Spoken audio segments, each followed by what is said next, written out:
आदाब, नमस्कार। आप देख रहे हैं अज़हर न्यूज़ और आपके साथ हूँ मैं मोहम्मद इकबाल ख़ान। आइए आज आपको एक ऐसी ख़बर से रूबरू कराते हैं जहाँ पर एक हाई कोर्ट ने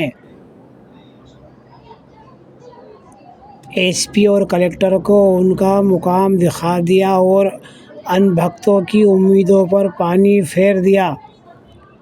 किस तरह संवैधानिक पदों पर बैठे ये आला अफसर एक कम्युनिटी को टारगेट कर रहे थे, इसकी वानगी हम आपको बताएंगे और ये भी बताएंगे कि जिस जनता के पैसे से इन्हें तनख्वाह मिलती है, जिस जनता के पैसों से इनके घरों के चूल्हे जलते हैं और जिस जनता के ये नौकर हैं, उसी जनता के साथ संविधान की शपथ लेने के बाद ये भेदभाव कर रहे थे, जिन्हें हाई कोर्ट ने आईना दिखा दिया और इन्हें अपने मुकाम पर पहुंचा दिया गया है।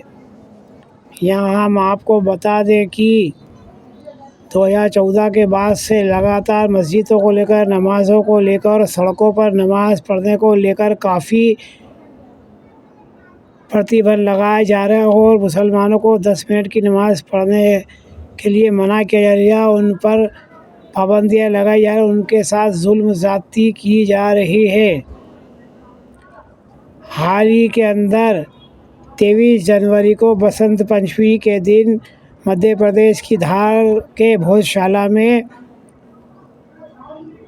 जुमे के दिन बसंत पंचमी पड़ी थी। इस दिन एक वर्ग कह रहा था कि हम अखंड पूजा करेंगे और दूसरे वर्ग को वहाँ हर शुक्रवार के दिन नमाज अदा करने की इजाज़त मिली हुई है, परंतु जब दूसरा पक्ष इस बात पर अड़ गया कि नहीं, हम तो वहाँ पर सुबह 6 से शाम तक अखंड पूजा करेंगे।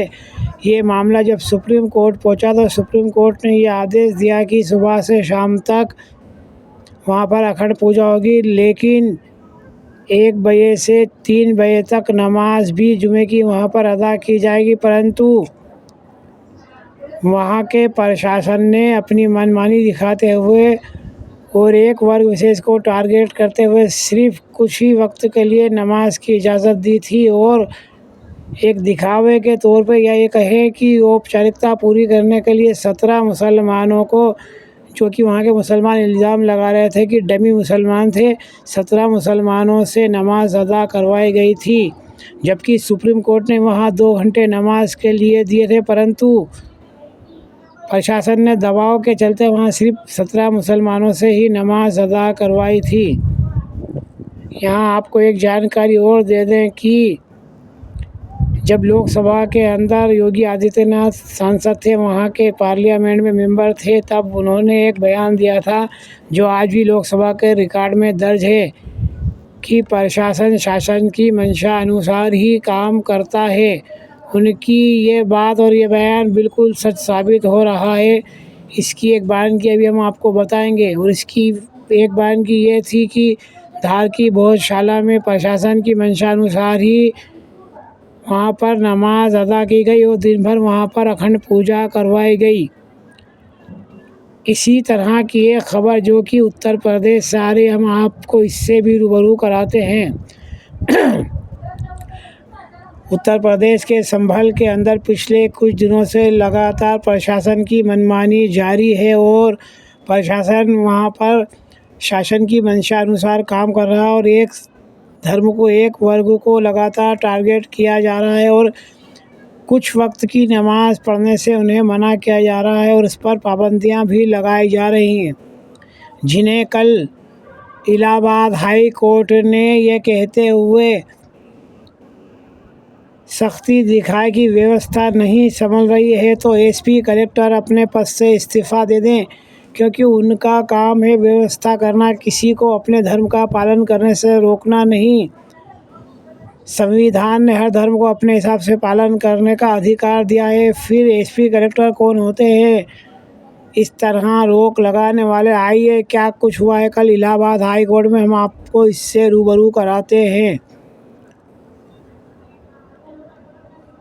मस्जिद में नमाज सीमित करने पर नाराज़गी जताते हुए हाई कोर्ट ने कहा कि एसपी और कलेक्टर अगर व्यवस्था नहीं कर सकते या व्यवस्था नहीं संभाल सकते तो वो अपने पद से इस्तीफ़ा दे दें। इलाहाबाद हाईकोर्ट ने उत्तर प्रदेश के संभल के पुलिस और जिला प्रशासन से नाराजगी जताई है। कोर्ट ने कहा, अगर एसपी और कलेक्टर कानून व्यवस्था बनाए रखने में सक्षम नहीं है तो उन्हें इस्तीफा दे देना चाहिए या कहीं और ट्रांसफ़र करा लेना चाहिए। हाईकोर्ट ने कहा कि कानून व्यवस्था बनाए रखने का काम ही जिला प्रशासन का है, न कि पाबंदी लगाकर किसी समस्या से बचना। हाईकोर्ट ने ये टिप्पणी और आदेश उस याचिका पर दिया है जिसमें कहा गया था कि संभल का पुलिस और जिला प्रशासन एक मस्जिद में नमाजियों को नमाज पढ़ने से रोक रहा है और सिर्फ सीमित संख्या में ही नमाजियों को इजाज़त दे रहा है। अदालत संभल निवासी मुनासिर खान की याचिका पर सुनवाई कर रही थी। याचिकाकर्ता का आरोप है कि उन्हें रमज़ान के दौरान घटा संख्या 291 स्थित मस्जिद में नमाज अदा करने से रोका गया। राज्य सरकार की ओर से कहा गया कि संभावित कानून व्यवस्था की स्थिति को देखते हुए केवल 20 लोगों को नमाज पढ़ने की अनुमति दी गई थी। जस्टिस अतुल श्रीधर और जस्टिस सिद्धार्थ नंदन की डबल बेंच ने कहा कि ये राज्य का कर्तव्य है कि वो सुनिश्चित करे कि हर समुदाय निर्धारित पूजा स्थल पर शांतिपूर्वक पूजा कर सके। अगर वो निजी संपत्ति है तो राज्य किसी इजाज़त की ज़रूरत नहीं। कोर्ट पहले ही साफ कर चुका है कि राज्य दखल सिर्फ वही ज़रूरी है जहां प्रार्थना या धार्मिक काम सार्वजनिक भूमि पर आयोजित किए जाते हों। मतलब इलाहाबाद हाई कोर्ट ने साफ कर दिया है कि अगर किसी की निजी ज़मीन या निजी भूमि पर कोई धार्मिक आयोजन होता है तो राज्य शासन या प्रशासन उसमें दखल नहीं दे सकते हैं। अगर धार्मिक आयोजन किसी सार्वजनिक या सरकारी भूमि पर होता है तो उसकी इजाज़त शासन प्रशासन से लेना ज़रूरी है। यहाँ हम आपको बता दें कि इस तरह की घटना देश के अंदर आम हो चुकी है और ख़ासकर उत्तर प्रदेश के अंदर एक ही कम्युनिटी को टारगेट किया जा रहा है, जिनमें नमाज, रोज़े और यहाँ तक कि दूसरे निजी मामलात पर भी पाबंदी लगाने की कोशिश की जा रही है। वहाँ के एसपी और कलेक्टर को कल हाई कोर्ट ने आईना दिखा दिया है। इसी संबल से जुड़ी एक घटना हम आपको बताते हैं जो कि 2 दिन पहले यानी कि 13 मार्च की है, जहां एक डीएसपी कुलदीप सिंह ने ये कहा था कि मैं यहां की कानून व्यवस्था नहीं बिगाड़ दूंगा और जो लोग ईरान के नाम पर कानून व्यवस्था बिगाड़ना चाहते हैं या वो ईरान के नाम पर शांति भंग करना चाहते हैं, ऐसे लोगों को चाहिए कि वो यहाँ से निकलकर ईरान चले जाएं और जहाज़ों में बैठकर ईरान पहुंचने की व्यवस्था करें। उन्हें ये नहीं मालूम है कि वो पूरे उत्तर प्रदेश की जनता के टैक्स से ही अपनी तनख्वाह लेते हैं और उसी से उनके घर का चूल्हा जलता है।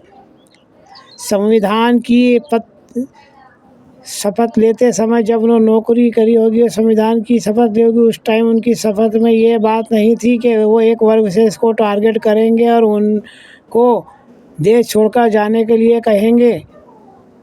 अगर मुसलमानों को देश छोड़कर जाना होता तो वो सन 47 में ही चले जाते।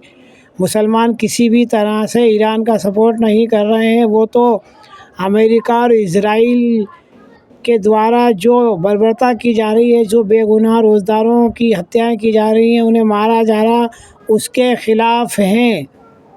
मुसलमानों को ईरान से कोई लेन देन नहीं है, लेकिन दुनिया में कहीं भी इंसानियत के ख़िलाफ़ जुल्म ज़्यादती होगी तो वो मुसलमान उसके ख़िलाफ़ आवाज़ उठाएंगे। और यहाँ मसला मुसलमानों से जुड़ा हुआ, जिस तरह बांग्लादेश के अंदर हिंदुओं की हत्याओं के ख़िलाफ़ यहाँ के हिंदू आवाज़ उठाए थे, उसी तरह ईरान के अंदर बेगुनाह रोज़गारों के मारे जाने के ख़िलाफ़ मुसलमान हैं। मुसलमानों का ईरान से किसी प्रकार का लेन देन नहीं, परंतु जालिम हुकूमत अमेरिका और इजराइल जो हरकतें कर रहा है, जिस तरह बेगुनाहों को मारा जा रहा, रोज़गारों को, मुसलमान उसका विरोध कर रहे हैं, ईरान का सपोर्ट नहीं कर रहे। अगर वीडियो पसंद आए तो लाइक कीजिए, शेयर कीजिए और सब्सक्राइब कीजिए। आप देख रहे हैं अज़हर न्यूज़। आपके साथ हूँ मोहम्मद इकबाल खान।